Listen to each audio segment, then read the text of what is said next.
أحاط بما يكره قال أرأيت إن كان فيه ما يقول قال إن كان فيه ما تقول فقد اغتبته وإن لم يكن فيه ما تقول فقد بهته بسم الله الرحمن الرحيم ইমাম তিরমিজি রাহিমাহুল্লাহ তাআলা গীবত অধ্যায় পরনিন্দা অধ্যায় একটি হাদিস নিয়ে এসেছে।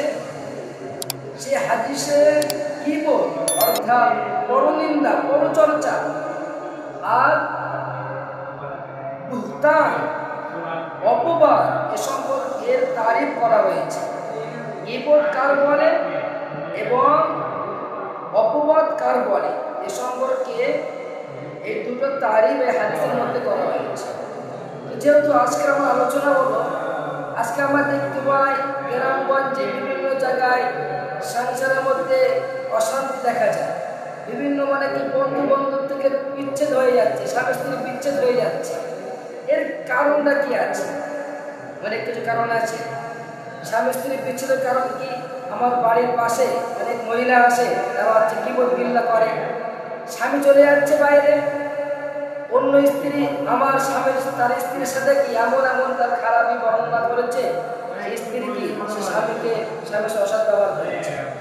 তো যাই হোক ভাই, আমরা জানি যে অপরের গীবতের কারণ আমাকে শুনে নেই, তারপর আমরা আলোচনা করব যে কিছু সূরা এমন আছে যেগুলো গীবতের অন্তর্ভুক্ত নয়। কিছু ভাইয়ের দোষগুলো আমরা যদি মানে কারোর সাথে বলি তাহলে সে গীবতের অন্তর্ভুক্ত হবে না, গীবতের দাখিল হবে না, প্রবেশ করবে না। তো আমরা আগে শুনবো যে গীবত কার বলে এবং অপবাদ কার বলে। এই হাদিসে ইমাম তিরমিজি রাহিমাহুল্লাহ শায়েখ হচ্ছে কুতাইবা, তিনি বয়ান করেছেন আব্দুল আজিজ, তার সাথে বয়ান করেছেন আব্দুল আজিজ বিন মুহাম্মদ, তিনি বর্ণনা করেছেন আলা ইবনে আব্দুর রহমান, তিনি তার ওয়ালিদ সাহেবের কাছ থেকে তিনি বয়ান করেছেন হযরত আবু হুরায়রা রাদিয়াল্লাহু আনহু থেকে। হযরত আবু হুরায়রা রাদিয়াল্লাহু আনহু বলেছেন আল্লাহ রাসূলকে জিজ্ঞাসা করা হলো মান গীবা, গীবত কি? আল্লাহ রাসূল বললেন তোমার ভাইয়ের এমন আলোচনা করা, তাহলে তোমার মুসলমান ভাইয়ের এমন আলোচনা করা যা তার কাছে অপছন্দনীয়, সেটা পছন্দ করে না। কোন একজন ব্যক্তি কোন এক সাহাবী বলল আর আইতা ইন কানা ফীকি মা আকুলু, আমি যা বলছি সেই দোষ যদি তার ভিতরে থাকে সেটাকে কি বলতে হবে? আল্লাহ রাসূল বললেন ইন কানা ফীকি মা তাকুলু ফাকাদ তাবতারু, যা তুমি বলছো যদি সেই দোষ তার ভিতরে থাকে তাহলে তুমি তার গীবত করলে। ওয়া ইল্লাম ইয়াকুন ফীকি মা তাকুলু ফাকাদ বাহাতারু, আর যা তুমি বলছো সেই দোষ তার ভিতরে না থাকে তাহলে তুমি অপবাদ দিলে। তো আজকে আমরা আলোচনা করব বিশেষ একটি বিষয় নিয়ে, যে অপরের ভিতরে যে দোষ আসে সেই দোষ যদি আমরা কারোর সাথে বলি সেটা গীবত হবে। কিছু সূরা এমন আছে আমরা যদি তাদের দোষকে আমার কোনো বন্ধুর সাথে বলি তাহলে গীবত হবে না। যেমন দেখেন এই যে আমার সামনে আউনুল তিরমিজি আছে, এই কিতাবে এটা হচ্ছে জিলদে সানি ২ নম্বর খণ্ড, এখানে লেখা আছে যে কিছু সূরা এমন আছে যেগুলো গীবতের অন্তর্ভুক্ত নয়।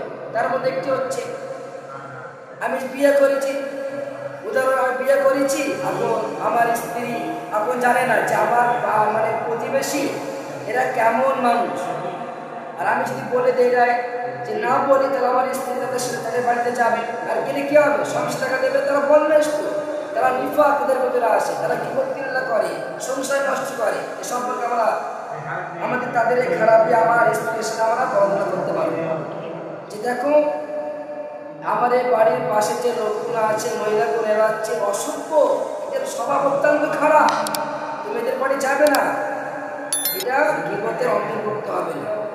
ঠিক তেমনই ভাবে ভাই আমার কোনো বন্ধু আসছে বাড়িতে, আমার বাড়ির আশপাশে অনেক ছোটরা আসে, আমরা বলতে পারি জমুকের ভেতরে এই খারাপই আসে, তার কাছে যাবে না।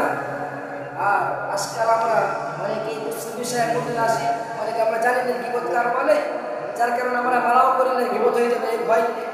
আর লাস্টে দেখা যায় যে না বলার কারণে আমার বন্ধু তার বাড়িতে যায় আর আমার নামে এমন কথা বলেছে, সে বন্ধুত্ব নষ্ট হয়ে যায়।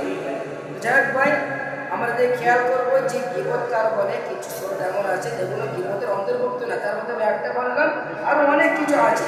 এবার আমি এবারে কাউকে ইসলাম করার জন্য কারো দোষ কি তাই বয়ান করি। উদাহরণস্বরূপ আমাদের সাথে ভাই আকাশ ভাই আছে, আমি যদি আকাশ ভাইয়ের সাথে আমি মুজাহিদ ভাইয়ের কোনো দোষ বলছি, এনার কি শিক্ষা দেওয়ার জন্য, ইসলামের জন্য এটা জায়েজ হবে, কোনো অসুবিধা নেই, নিয়ে ঠিক থাকতে হবে ভাই, ঠিক আছে।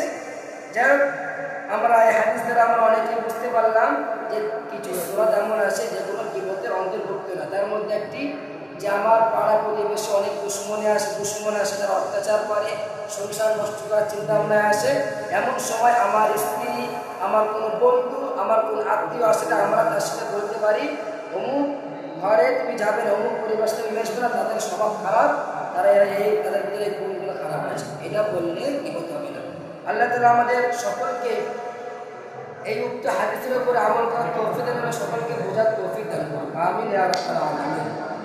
আমরা যে হাদিসটা বয়ান করেছি এটা হচ্ছে তিরমিজি শরীফ জিলদে সানি 2 নম্বর খণ্ড 15 নম্বর পৃষ্ঠায় গীবত অধ্যায় এই হাদিসটা লেখা আছে।